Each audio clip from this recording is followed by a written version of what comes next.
एक रोमन सम्राट जिसने कभी भारत नहीं देखा, फिर भी उसकी बातें आज एक भारतीय किसान की जिंदगी बदल सकती है। कौन था वो और उसकी सीख क्या थी? चलिए एक कहानी में ढूंढते हैं जवाब। नमस्ते दोस्तों, स्वागत है द स्टोइक कल्ट में, जहां हम प्राचीन बुद्धिमानी को आज की जिंदगी से जोड़ते हैं। मैं हूं आपका दोस्त और आज हम बात करेंगे मार्कस ऑरेलियस की, एक सम्राट, एक दार्शनिक जिसकी किताब मेडिटेशंस हमें सिखाती है कि मुश्किलों में भी शांति कैसे पाए। इसे समझने के लिए तैयार हैं? तो चलिए एक भारतीय गांव की कहानी से शुरू करते हैं।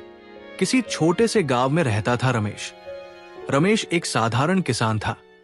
खेत में मेहनत करता, गायों को चारा डालता और शाम को थककर चूर घर लौटता। लेकिन उसकी जिंदगी में परेशानियां कम नहीं थी। कभी बारिश नहीं होती, कभी फसल का सही दाम नहीं मिलता, ऊपर से गांव वाले उसकी मेहनत की तारीफ कम, निंदा ज्यादा करते।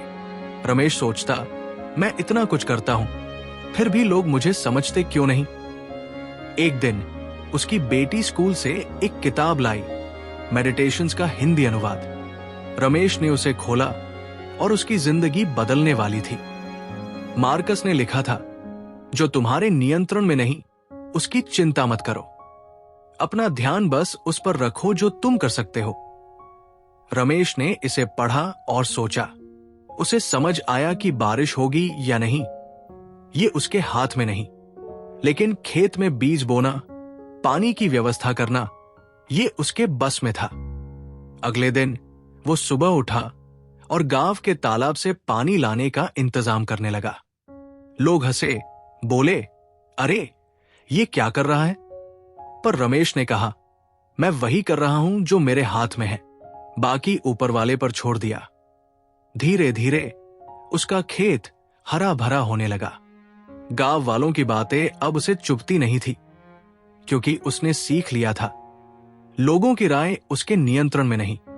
मार्कस की दूसरी सीख थी, तुम्हारा मन तुम्हारा सबसे बड़ा साथी है, इसे परेशान मत होने दो।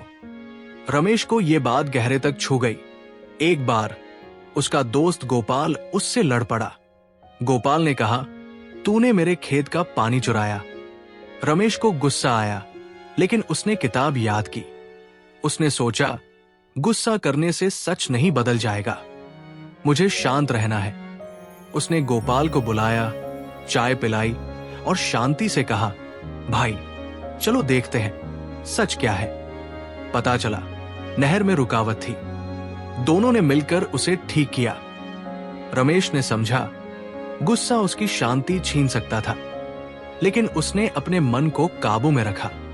मार्कस ने लिखा, हर दिन को ऐसे जियो जैसे ये तुम्हारा आखिरी हो। रमेश ने इसे दिल से लगा लिया। पहले वो सोचता था, कल से मेहनत करूंगा, पर अब वो हर सुबह उठता, अपनी बेटी को गले लगाता, खेत में जी जान लगाता। एक दिन गांव में मेला लगा। रमेश ने सोचा, काम छोड़कर मस्ती करूं, लेकिन फिर किताब याद आई। उसने मेले में परिवार के साथ वक्त बिताया, पर अगले दिन सुबह फिर मेहनत शुरू कर दी। उसे एहसास हुआ, जिंदगी छोटी है, हर पल को काम और प्यार से भरना है। तो दोस्तों, रमेश की कहानी से हमें मार्कस की सीख मिली।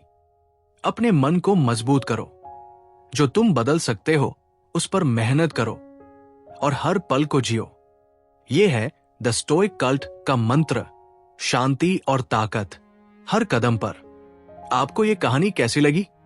नीचे कमेंट में बताएं, और अगर आपको ऐसी सीख पसंद है तो चैनल को सब्सक्राइब करें, बेल आइकन दबाएं, ताकि हर नई स्टोरी आपके पास पहुंचे। अगली बार फिर मिलते हैं, तब तक शांत रहें, मजबूत रहें। नमस्ते।